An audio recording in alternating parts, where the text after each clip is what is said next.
Welcome to ক্রিকল্ট। আজকে খুব ভালো একটা ইন্টারেস্টিং টপিক আপডেট হয়েছে বর্ডার সিকিউরিটি ফোর্সের কাছ থেকে। ইন্ডিয়া বাংলাদেশ বর্ডার যেসব ইলিগাল ইমিগ্রেশন মানে বাংলাদেশি ঘুষপেটিদের জন্য বিএসএফ যা স্টেপ নিচ্ছে, তো কি স্টেপ নিচ্ছে সেটাই আজকে আলোচনা করব। তো তোমরা দেখতেই পারছো দ্য হিন্দু আর্টিকেলে বিএসএফের একটি অভ্যন্তরীণ বিজ্ঞপ্তি অনুসারে অনুপ্রবেশ ও অপরাধমূলক কর্মকাণ্ড প্রতিরোধে বাংলাদেশ সীমান্ত বরাবর নদী তীরবর্তী এলাকাগুলোতে সাপ ও কুমিরের মতো সরীসৃপ ব্যবহারের সম্ভাব্যতা খতিয়ে দেখতে সংস্থাটির মাঠ পর্যায়ের ইউনিটগুলোকে নির্দেশনা দেওয়া হয়েছে। এরপরে স্বরাষ্ট্রমন্ত্রী অমিত শাহ যেটা বলেছেন, সঙ্গতি রেখেই সরীসৃপের ব্যবহার করা হচ্ছে।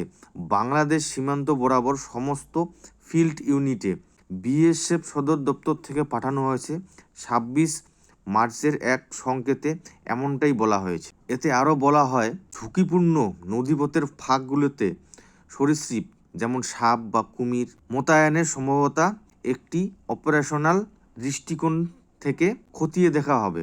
তৎসঙ্গে বিএসএফ কর্মকর্তারা বলেন, এখনও পর্যন্ত সরীসৃপ সংক্রান্ত নির্দেশক বাস্তবায়ন করা হয়নি। এর সম্ভাব্যতা খতিয়ে দেখার জন্যই নির্দেশনাটি এসেছে। এক্ষেত্রে বেশ কিছু চ্যালেঞ্জ রয়েছে। কিভাবে সরীসৃপ সংগ্রহ করা হবে এবং নদী তীব্রবর্তী এলাকায় বসবাসকারী জনগোষ্ঠীর উপর এর কী প্রভাব পড়বে সবকিছুই খতিয়ে দেখছেন। আর এই সেম আর্টিকেলটাই যেটা বাংলাদেশের নিউজ আর্টিকেল করেছে, India mulls use of snakes crocodile along border with Bangladesh as deterrent to infiltration.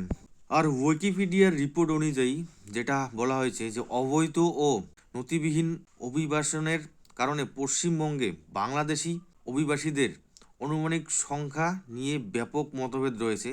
সেগুলো আমি একটু জানাচ্ছি আপনাদের, যে যাদের মধ্যে 82%-এরও বেশি পশ্চিমবঙ্গে আশ্রয় নিয়েছিল। অন্যান্য হিসেবে অনুযায়ী এই সংখ্যা আরও অনেক বেশি, যা দেশব্যাপী 1,20,00,000 থেকে 1,50,00,000-এর মধ্যে। তাহলে আপনারাই ভাবতে পারেন যে এতগুলো যদি ইললিগাল ইমিগ্রেশন এসে থাকে তাহলে কি পরিস্থিতিটা আসতে পারে বা কি পরিস্থিতিটা হয়েছে। এ পক্ষে যে ইন্ডিয়ান বিএসএফরা বা অমিত শাহর বক্তব্য বা বিএসএফরা যে স্টেপ নিতে চলেছে, যে বর্ডারের যতগুলো নদী নালা যেগুলো থাকবে সাপ বা ক্রোকোডাইল রিলিজ করে দেবে। এই ক্ষেত্রে আপনাদের মতভেদ কি সেটা অবশ্যই কমেন্টে জানাবেন।